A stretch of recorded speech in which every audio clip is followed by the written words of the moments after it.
C সি সি সি সি, বাংলার ইতিহাস নয় পৃথিবীর ইতিহাস পাল্টে গেছে।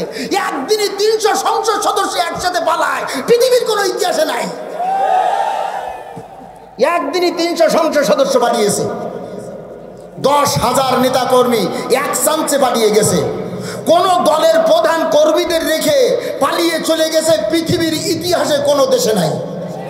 যদি এই দেশে আবার আসতে হয়, আমলীগ ছাত্রলীগের 10 থেকে 12,000 মানুষের প্রাণ দেওয়া লাগবে।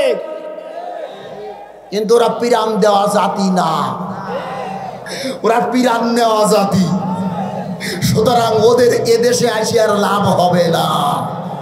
এদেশের তরুণ ছাত্ররা, ইসলামী ছাত্র শিবিরের ভাইরা গোটা দেশকে দখল করে রেখেছে।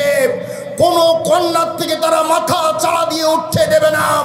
তারা সামনে বুলেট বোমার মতো কাজ করবে, তাদের দিয়ে এদেশ সামনের দিকে আগাবে। কলেমার পতাকা তারাই হাতে নিয়ে পথ পথ করে ওড়াবে। আপনারা ওই দলের শরীক হওয়ার জন্য রাজি আছেন? কে কে দোকানে হাত তুলে দেখান। ইসলামের শত্রুরা নারে তাকবীর, তোমার নেতা আমার নেতা, নারে তাকবীর। প্রশাসনের ভাইদেরকে আমি বলতে চাই, আমার আশাশুনি আমার সাতক্ষীরার থেকে আর একটা প্রাণও ঝরবে না। কোরআনের কর্মী আর কেউ নিহত হবে না। আপনারা চাকরি করবেন, সরকারি বেতন খাইবেন, এই শপথ নিয়ে কাজে লেগে যান।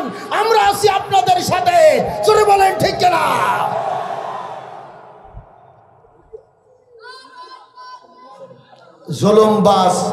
জুলুমবাজি করে ক্ষমতায় টিকে থাকা, যারা জুলুম করে ক্ষমতায় টিকে থাকতে চায় তাদের নাম হলো স্বৈরাচার।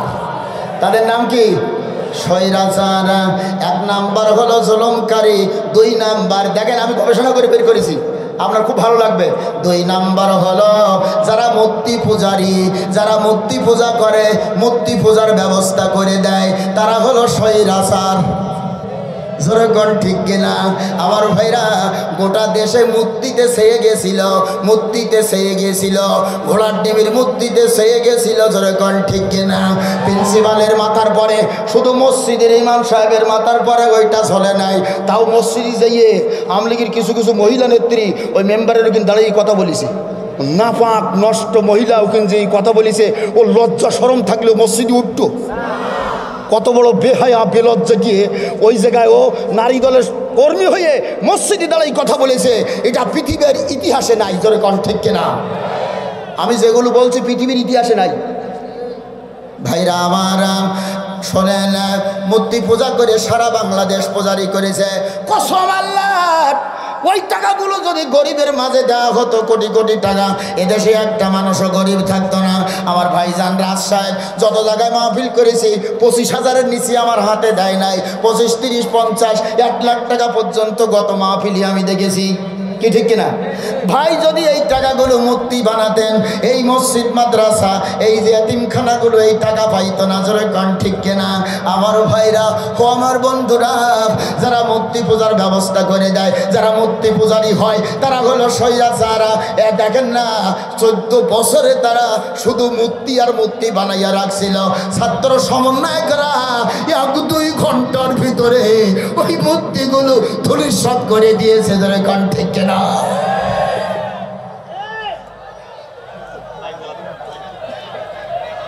আমাদের এক প্রতিষ্ঠানের প্রিন্সিপাল ফোন করে বলছে, পিয়নের এই শিগগিরই মূর্তি নামা। অবস্থা বলো ভালো না, অবস্থা ভালো না। আমার বলছে কি করবো? শিগগির নামাই ফেলো, নামাই তোমার বাড়ি নিয়ে যাওয়ার জন্য প্রতিষ্ঠানে রেখে না। চিন্তা করেন ভাইরা আমার, মানুষ কত ঘেরেনা করে, ওগুলো ভেঙে তছনছ করে বুলডোজার দিয়ে চালিয়েছে। ধরেন ঠিক কিনা? বয়স্তুলি কাসরাতিল আসনাম, আল্লাহ নবী বলেন, আমি মূর্তি ভাঙার জন্য এসেছি, মূর্তি তৈরি করার জন্য আসি নাই। মূর্তি যারা তৈরি করে, মূর্তি পূজারী যারা হয়, তারা হবে স্বৈরাচার। মুসলমান হয়ে কেন মূর্তি পূজারী হবে? মুসলমান হয়ে কেন মূর্তি পূজারী হবে? উৎসব না কি বলে, ধর্ম যার যার, উৎসব সবার। নাউজুবিল্লাহ বলেন, আরো জোরে বলেন নাউজুবিল্লাহ। কথা বলার কায়দা ছিল না, এইবার এসে বলিয়ে দেখ তো জিপ টেনে সিঁড়ি মানে। জোরে কোন ঠিক কিনা? ধর্ম যার যার উৎসব সবাই। এই মুনাফিকি কথা কনে পাইছে? এ কথা যে বলে তার মুসলমানিত্ব থাকবে না, তার মুসলমানিত্ব নষ্ট হয়ে যাবে। ধরে কর ঠিক কিনা? এটা কুফরি কথা। তাহলে 1 নম্বরে স্বৈরাচার হলো জুলুমকারী, 2 নম্বরে মূর্তি পূজারী, 3 নম্বরে খেয়ানাতকারী। 3 নম্বরে খেয়ানাতকারী। ওদা যারা করে তারা খেয়ানাত করে, ভঙ্গ করলে খেয়ানাত করে। ধরে কোন ঠিক কিনা? ওয়াইজা উতিবি না খনা, ওয়াইজা উতিবি না খনা, আমানাতের খেয়ানাত করে। আমার ভাইরা বলেছিল 10 টাকা চাল দেব, 22 টাকা কুড়ুর কেজি। জোরে বলেন মারহাবা। গরুর গোশত ছিল 150 টাকা, সেই গরুর গোশত হলো 750 টাকা। মারহাবা বলেন আরো জোরে। ভাইরা শোনেন কি খেয়ানাত করেছে। ঘরে ঘরে চাকরি, ঘরে ঘরে চাকরি। 59,000 আনসার চাকরি করে বাংলাদেশে, 59,000। এর মধ্যে 39,000 হলো গোপালগঞ্জের, আর 20,000 হলো সারা বাংলাদেশের। তাহলে ওরা আনসার না আনসার লীগ? ভাইরা ওরাই আবার ফুসকে উঠেছিল। ছাত্র সমন্বয়করা যায় মতি থাবা মেরেছে, ওদের থাবা মেরে থামিয়ে দিয়েছে। ধরে কোন ঠিক কিনা? বাংলাদেশের যে কোনো প্রান্ত থেকে আর যদি কেউ মাথা ছাড়া দিয়ে এই স্বৈরা শাসকের কার্যক্রম নিয়ে সামনের দিকে অগ্রসর হতে চায়, বাংলার মাটি আল্লাহর কোরআনের ঘাঁটি, সাতক্ষীরার মাটি আল্লাহর কোরআনের ঘাঁটি। এই সাতক্ষীরার মানুষ আর বসে থাকবে না, জবাব দেওয়ার জন্য এক ডাকে রাজপথে চলে আসবে। কারা কারা রাজি আছেন? আর একবার দোকানে হাত তুলে দেখান।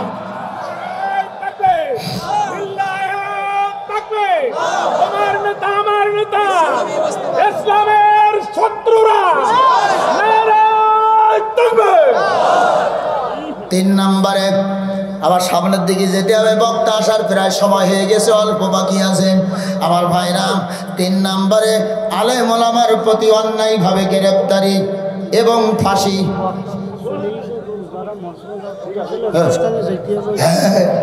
বক্তা চলেইছে, আল্লাহ শিগগির মোটরসাইকেলে যাতে যার ভেতরে সেটা যাও, তোমরা উঠি না, তোরা শিগগিরি যাও। ভাইরা আমার, বন্ধুরা আমার, আলেম ওলামার প্রতি অন্যায়ভাবে গ্রেফতার। এখানে এমন কেউ নাই রে যে আলেমরা গ্রেফতার হয় নাই। এ বোধটা ইন্ডিয়ান আমির কই? ইন্ডিয়ান আমির কই? ইন্ডিয়ান আমির বোধটার বাড়ি গেছে। ভাইরা আমার পিছনে যারা বসা আছে, ওই স্টেজে যারা বসা আছে, ওই স্টেজে যারা বসা আছে, আমার 95% লোকের মধ্যে আমি দেখছি জেলখানা মানুষ। কি অপরাধ করেছিল এই মানুষগুলা? কি দোষে তারা দূষিত হয়েছিল এই মানুষগুলা? এই মানুষগুলাকে যারা জেলখানায় ঢুকিয়েছে, অন্যায়ভাবে গ্রেফতার করেছে, ওরা হলো স্বৈরাচার। ওরা কি? ওরা হলো স্বৈরাচার। আল্লাহ রাব্বুল আলামিন বলেন, ওই স্বৈরাচার সম্পর্কে আমি বলি নাই, রাগ করলে মালিকের পরে করেন। মান কতালা নাফসান বিগাইরি নাফসিন আও ফাসাদিন ফিল আরদ। জোরে বলুন আল্লাহু আকবার। আমার আল্লাহ রাব্বুল আলামিন বলেন, যদি কেউ ইচ্ছা করে কোনো মানুষকে হত্যা করে এবং এই দুনিয়ায় ফাসাদ সৃষ্টি করে, এই পৃথিবীতে ফাসাদ সৃষ্টি করে, সেজন্য গোটা মানুষকে হত্যা করেছে। আমার ভাইরা, স্বৈরা খুনি শেখ হাসিনা মানুষকে হত্যা করেছে, গোটা পৃথিবীর মুমিনদেরকে হত্যা করেছে। যে গোটা পৃথিবীর মুমিনদেরকে হত্যা করেছে, তার দিয়ে মানুষেরা শান্তি আশা করতে পারে না। এই জন্য 12 কোটি মানুষ গাছের ডাড়া দিয়ে এক ধাক্কা দিয়েছে, মামুর বাড়ি দিল্লি যেয়ে পড়েছে। আরো জোরে, আরো জোরে। আমার ভাইরা, আসলে ও বিষ হলো ওই পারের বিষ। জোরে কোন ঠিক কিনা? যে জায়গার বিষ সেই জায়গায় গেছে, এতে কোনো সন্দেহ নাই। এদেশের মানুষেরা একটু হাফ ছেড়ে বেঁচেছে। জোরে কোন ঠিক কিনা? যখনই ওরা ক্ষমতা আসে, তখনই বাক শক্তি, মানুষের বাক শক্তির ঊর্ধ্বে হয়ে যায়। তখনই এক নাই তন্ত্র কায়েমের জন্য ওরা ভাইরা যত ষড়যন্ত্র করার দরকার করে। কিন্তু আমার আল্লাহ রাব্বুল আলামিন 5 তারিখে যে দেশ স্বাধীন হবে, এটা কিন্তু আমরা কেউ খবর রাখতাম না। এদেশের জিন্দা ওলি ডাক্তার শফিকুর রহমান আমিরে জামাত কেউ খবর না রাখলেও উনি কিন্তু খবর রাখতেন 5 তারিখে দেশ স্বাধীন হয়ে যাবে। তাই একদিন আগাইয়া দিয়ে উনি কর্মসূচিটা আগাইয়া এনেছিলেন। একটা জিনিস আজকের এই বলে গেলাম, চিন্তা করি যদি দেখার দরকার হয় আমিরে জামাত ডাক্তার শফিকুর রহমানের বক্তব্য শুনবে। কিছু মানুষ আছে, আমাদের দেশে কিছু মানুষ আছে, হ্যাঁ, জামাতের গন্ধ শক্তি পারে না। এই টুপিওয়ালারা শুনে যাও, টুপি নিয়ে বাড়াবাড়ি বন্ধ করতে হবে, পাগড়ি নিয়ে বাড়াবাড়ি বন্ধ করতে হবে, জামা নিয়ে বাড়াবাড়ি বন্ধ করতে হবে। এখন টুপি দাড়ি পাগড়ি নিয়ে বাড়াবাড়ি করার সময় না, সময় এখন সময় হলো এক হয়ে আল্লাহর জমিনে আল্লাহর দিন বাস্তবায়ন করা। আল্লাহর জমিনে আল্লাহর দিন বাস্তবায়ন যদি হয়ে যায় তাহলে পূর্ব পাড়া বোদাটা মসজিদখানা তৈরি হতে সময় লাগবে না। 5 নম্বরে স্বৈরাচার কারা দেখেন? আল্লাহ নবী বলেছেন স্বৈরাচার হলো তারাই। রাসূলের রাজনীতি জীবন ছিল কিনা? তাহলে আমি ওখান থেকে স্বৈরাচার নিয়ে এসেছি। শিক্ষা ব্যবস্থা কোরআন হাদিস বিরোধী হবে, শিক্ষা ব্যবস্থা কোরআন হাদিস বিরোধী হবে। এই যে শিক্ষা ব্যবস্থা ছিল আমার ভাইরা, কুকুর ডাকবে শিয়াল ডাকবে, মদন পাখি টাক ফেলাই টাকাবে, এই ছিল শিক্ষা ব্যবস্থা। জোরে কোন ঠিক কিনা?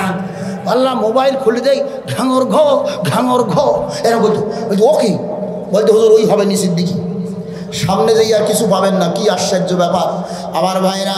ফেরাউন বলেছিল ওগো আমার প্রধান, মনোযোগ দিয়ে শোনেন, ফেরাউন বলেছিল ওগো আমার প্রধানমন্ত্রী হামান, বনি ইসরাইলের যদি শেষ করতে হয় তাহলে আমার কি কাজ করতে হবে বলো? হামান বলেছিল ফেরাউন রে, 1 নম্বরে শিক্ষা ব্যবস্থা নষ্ট করতে হবে। জাতি যদি শিক্ষা থেকে দূরে রাখা যায় এই বনি ইসরাইল সম্প্রদায় ধ্বংস হয়ে যাবে। আমার ভাইরা, এই মুসলমান জাতিকে ধ্বংস করার জন্য ভারতের তাবেদার সরকার, এই যে ভারত সরকারের তাবেদার সরকার, ভারতের দালালেরা ভারত থেকে বই ছাপিয়ে এদেশে এনে বিক্রি করত। কাগজগুলো ছিল একেবারে নর্মাল, এখানে কোনো কথা বলা যেত না। আগে টাকা নিত, তারপরে বই ছাপিয়ে পাঠাতো। আমার ভাইরা, এই দালালি করিয়া এই দেশের কোরআন হাদিস বিরোধী আইন পাশ করে এদেশের শিক্ষা ব্যবস্থা নষ্ট করতে চাইছিল। যেরকম ঠিক কিনা? কিন্তু আল্লাহ তাআলা ইন্টেলি গভর্নমেন্ট ডক্টর ইউনূস সাহেবের নেতৃত্বে উপদেষ্টা মণ্ডলীরা সেই শিক্ষা ব্যবস্থাকে বাতিল করে দিয়ে 2012 সালের যে শিক্ষা ব্যবস্থা ছিল সেই শিক্ষা ব্যবস্থা আবার পুনরায় চালু করে দিয়েছেন। আল্লামা হুজুর বলতেন যে ডক্টর কুদরতি খোদার শিক্ষা ব্যবস্থা, কুদরতি খোদা না, গজবে খোদা, গজবে খোদার শিক্ষা ব্যবস্থা। এটা আল্লাহর মেহেরবানিতে 2012 সালের ওই শিক্ষা ব্যবস্থা। আপনারা 2025 থেকে শিক্ষক যারা আছেন সুন্দর সিলেবাস পেয়ে যাবেন। আমাদের কলিজার টুকরা সন্তানদের আমরা কি আবার সেই সুন্দর শিক্ষা দিতে পারবো? আমার ভাইরা, বন্ধুরা আমার, আল্লাহ রাব্বুল আলামিন বলছেন যে এই 5টা গুণ যার ভিতরে থাকবে সে হলো স্বৈরাচার। সে কি? সে হলো স্বৈরাচার। তাহলে স্বৈরাচার বলতে বুঝতে আপনাদের তো আর অসুবিধা নেই, আছে? অসুবিধা নাই। আল্লাহ রাব্বুল আলামিন বলেন তাহলে বান্দা আল্লাহ রহমানের বান্দা হওয়ার জন্য 1 নম্বর গুণ হলো গর্ব করবে না, অহংকার করবে না, এই জমিনের পরে নরম নরম ভাবে চলাফেরা করবে। বাইরে 5 নম্বর গুণ হলো, আমি তো সব করার শেষ সময় পাবো না, বক্তা চলে আসতেছেন, এই জন্য 5 নম্বর গুণখানা আপনাদের কাছে বলতেছি। ওয়াল্লাযীনা ইযা আনফাকু লাম ইসরিফু ওয়া লাম ইয়াকতুরু ওয়া কানা বাইনা যালিকা কাওয়ামা। আরো জোরে। 5 নাম্বার আল্লাহ রহমানের বান্দার গুণ হলো ওয়াল্লাযীনা যারা ইযা আনফাকু আল্লাহ রাব্বুল আলামিন বলেন যারা ব্যয় করে, যারা সম্পদ খরচ করে, লাম ইসরিফু অপব্যয় করে না ওয়ালাম ইয়াকতুরু কার্পণ্য করে না, অপব্যয়ও করে না, কার্পণ্য করে না। আমি ব্যাখ্যা দেওয়ার সময় পাইতেছি না, আপনারা একটু মনোযোগ মনোযোগ দিয়ে শুনে বুঝে নেবেন। ওয়াখানা বাইনা যালিকা কওয়ামা, আল্লাহ বলছেন অপচয় না, কার্পণ্য না, এই দুইয়ের মধ্যবর্তী অবস্থা অবলম্বন করবে। ধীর স্থির পদক্ষেপ, মধ্যম পন্থা অবলম্বন আর উত্তম চালচলন নবুয়তের 24 ভাগের 1 ভাগ। অহংকার করা যাবে না। আমার এই 8 নাম্বার ওয়াজখানা বাড়িতে নিতে পারবেন কিনা আমার ভাইরা?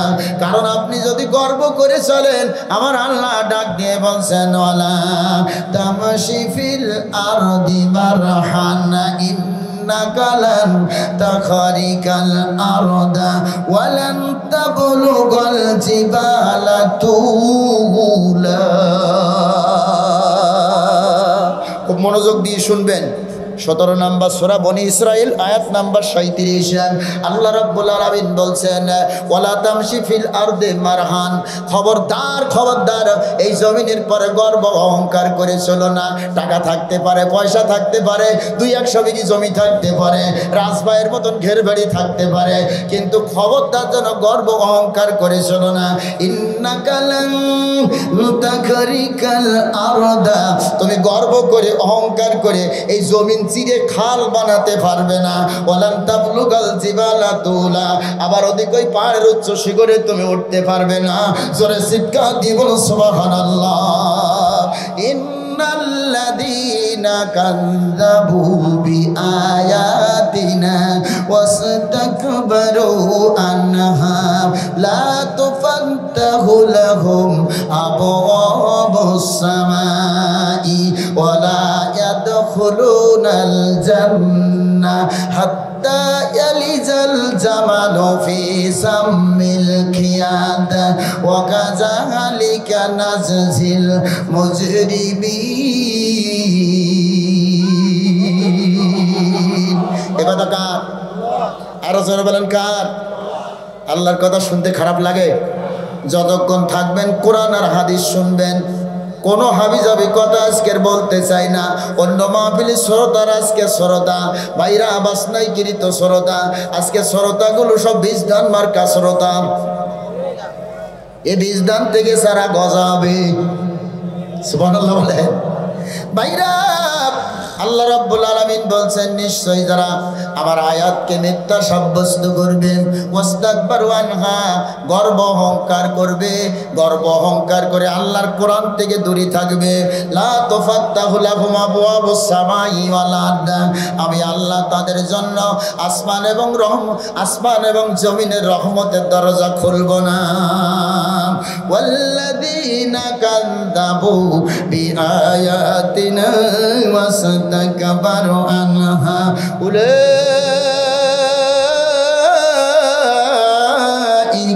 আসহাবুন নার।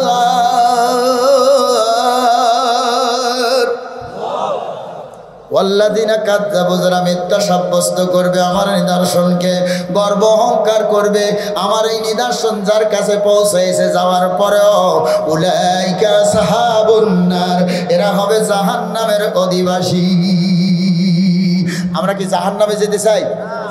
আমরা জান্নাত পেতে চাই। জান্নাত পাওয়ার জন্য আমি এই গুণাগুণগুলো উল্লেখ করেছি। 13টা গুণ যদি আপনার ভিতরে থাকে, কসম আল্লাহর, আপনি জান্নাতি হয়ে যাবেন, তাতে কোনো সন্দেহ নাই।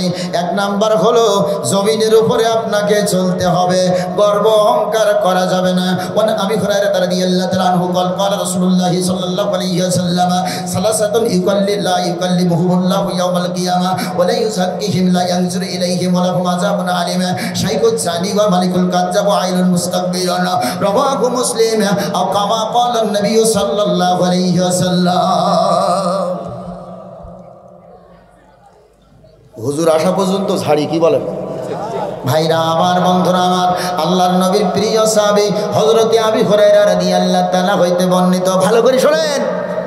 আবু হুরায়রা বলেন রাসূল আমার বলেছেন সালাসাতুল লা ইউকাল্লিমুহুমুল্লাহু ইয়াওমাল কিয়ামা, কিয়ামতের দিন আমার আল্লাহ 3 শ্রেণীর মানুষের সাথে কথা বলবে না।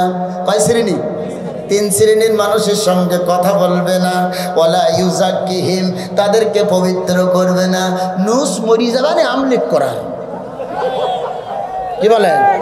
ওয়ালা ইউযাক্কিহিম, আমার আল্লাহ নবী বলছেন তাদেরকে আল্লাহ পবিত্র করবে না, লা ইয়ানজুরু ইলাইহিম, তাদের দিকে আমার আল্লাহ তাআলা নজর করবে না, তাকাবে না। জোরে চিৎকার দিয়ে বলুন সুবহানাল্লাহ। আজকের একটা ওয়াজ দেব, 26 বছর ওয়াজ করেছি, এই 26 বছর আমার জবান দিয়ে ওয়াজটা শোনেন নাই। কারণ যেখানে এনায়েতুল্লাহ আব্বাসী আসবে তার আগে ওয়াজ করতে গেলে আমাকেও তো পড়ে আসতে হবে, কি বলেন? এই জন্য মনোযোগ দিয়ে শোনেন। রাস্তাঘাটে যে যেখানে আছেন ভাই গো সবাই চলে আসেন, বসে যান। পিছনে অল্প একটু জায়গা আছে, আগে আসলে আগে পাবেন, পরে আসলে পাবেন না। আল্লাহর নবী আমার বলছেন ওয়ালাকুম আযাবুন আলীম, তাদের জন্য কঠিন আযাবের ব্যবস্থা রয়েছে। ওই 3 প্রকার কারা শোনেন, শাইকুজ্জানি, বৃদ্ধ বয়সে যারা জিনা করবে, বৃদ্ধ বয়সে যারা জিনা করবে, আল্লাহ কথা বলবেন না, কিয়ামতের ময়দানে আল্লাহ তাদের দিকে তাকাবেন না। বৃদ্ধ বয়সে জিনাকারী আমার ভাইরা বঙ্গভবনে বৃদ্ধ জিনা করেছে, ঠিক কিনা? গণভবনে এখনো জিনার গন্ধ পাওয়া যায়। সোনার ছেলেরা ওই জাহাঙ্গীরনগর বিশ্ববিদ্যালয়ে পড়ুয়া 100 যুবতীকে দর্শন করে সেঞ্চুরি পালন করেছে, ঠিক কিনা?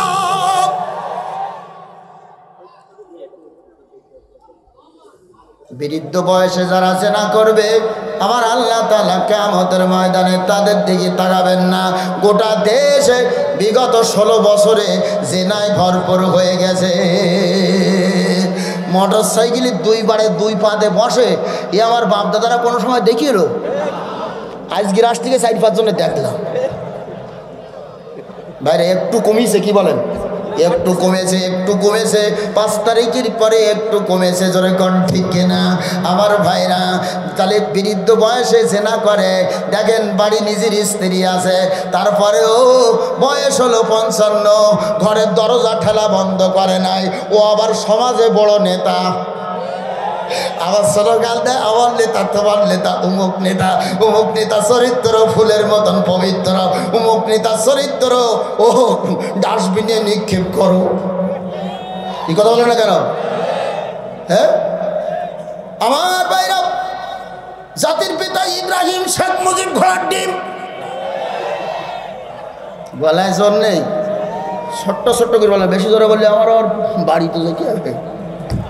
ভাইরা আমার, বন্ধুরা আমার, 1 নম্বরে সাইকো জেনা, বৃদ্ধ বয়সে যারা জেনা করবে আল্লাহ কথা বলবেন না। ও মালিকুল কাজ্জাব, মিথ্যাবাদী বাদশা, ও আইলুল মুস্তাকবিরুন, অহংকারী প্রধানমন্ত্রী।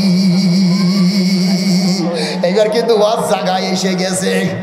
অহংকারী প্রধানমন্ত্রী আমার ভাইরা, স্বৈরাচার কাকে বলা হয়? 5টা গুণে গুণান্বিত যে হয় তাকে স্বৈরাচার বলা হয়। যেরকম কয়টা? 5টা গুণে গুণান্বিত যে হয় স্বৈরাচার তাকে বলা হয়। দেখেন তো বিগত 16 বছর যিনি প্রধানমন্ত্রীর দায়িত্ব পালন করেছিলেন স্বৈরাচারের আওতায় আসে কিনা? আল্লাহর কোরআন থেকে বলছি, এটা আমার বানানো কথা না। রব্বুল আলামিন আমার বলেন 1 নম্বরে স্বৈরাচার হতে গেলে তার জুলুমকারী হওয়া লাগবে। খুনি হাসিনা জুলুমকারী ছিল কিনা?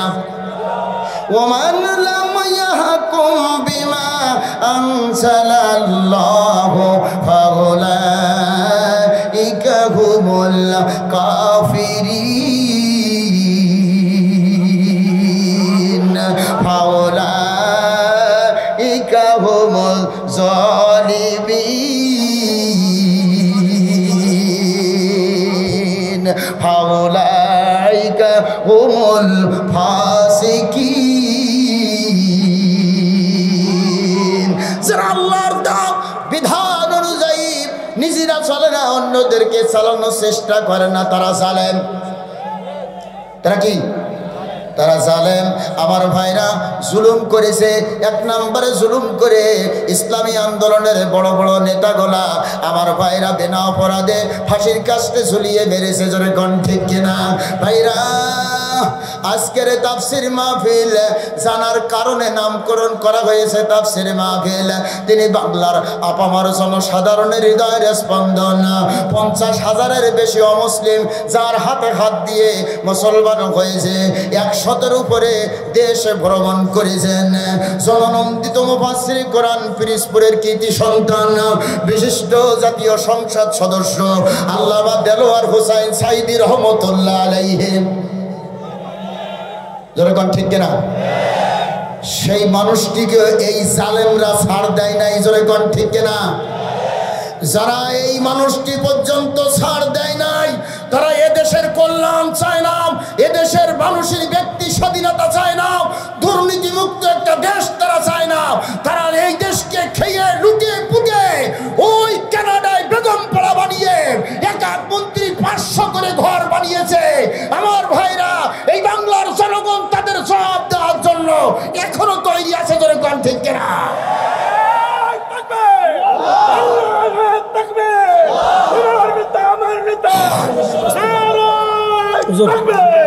লোগুল ট্রেনে নেন, একটু লোগুল ট্রেনে নেন, ভিতরে বহুত ফাঁকা জায়গা আছে। ফাঁকা নেই আছে না? ফাঁকা নেই। ফাঁকা থাকি তুমি কি বসু গে? ফাঁকা জায়গা আছে নাই? আছে। এই জায়গাটা অন্ধকার হয়ে গেলে সোনা মুখ করা দেখতে পালি খুব ভালো লাগতো। ফোন ধরতেছে না, হ্যাঁ ফোন ধরতেছে না। আমার ভাইরা, বন্ধুরা আমার, শোনেন শোনেন, ওয়াজের মধ্যে আমার দিলে হবে না। শোনেন, ওয়াজটা কঠিন ওয়াজ। আমার ভাইরা জুলুম করেছে, বাবার বিচার করেছিল, বাবার বিচার করে 4 জনকে হত্যা করেছে, 3 জনকে ফাঁসি দিয়েছে, 1 জনকে গণভবনে নিয়ে নিজে হাতে বুকের পরে দাঁড়িয়ে জবাহ করেছে। কেউ কি বানিয়ে বলছে নাকি? ও যারা করিয়েছে তাদের যেয়ে ধরেন। আমি বললে এত দোষের কেন? জোরে কোন ঠিক কিনা? আমি বললে এত দোষের কেন? এত কিছু করলা, তোমার গণভবন লুট হইলো কেন? জোরে কোন ঠিক কিনা? সি সি সি সি সি। বাংলার ইতিহাস নয়, পৃথিবীর ইতিহাস পাল্টে গেছে। একদিনে 300 সংসদ সদস্য একসাথে পালায়, পৃথিবীর কোনো ইতিহাসে নাই। একদিনই 300 সংসদ সদস্য পালিয়েছে। 10,000 নেতা কর্মী এক চান্সে পালিয়ে গেছে। কোন দলের প্রধান কর্মীদের রেখে পালিয়ে চলে গেছে, পৃথিবীর ইতিহাসে কোনো দেশে নাই। তাহলে কত বড় নিকৃষ্ট, নির্মম, কত বড় বেহায়া, বেলজ্জা দিয়ে যে এই দেশের মানুষের চিন্তা না করে নিজের ক্ষমতা চিন্তা করেছে। জোরে কোন ঠিক কিনা? শোনেন, ওই কেউ কেউ বলতে বলো, হে আবার বলো আসবে কি, তাই না? ভালো করে শোনেন, সবাই শুনি নেন, মসজিদের ইমাম সাহেবরা শুনি নেন। আমাদেরকে টাকা নেই, ইমামতি নেই, ওরকম দেয় না। ওয়াজ ভালো করলে টাকাও ভালো দেয়, ওয়াজ করতে পারলে টাকা দেয়। কেউ কেউ বলছিস আবার বলে আসো। শোনেন বোদাটাবাসী, আমি আপনাদের পায়ের ধুলি রদম বলে গেলাম,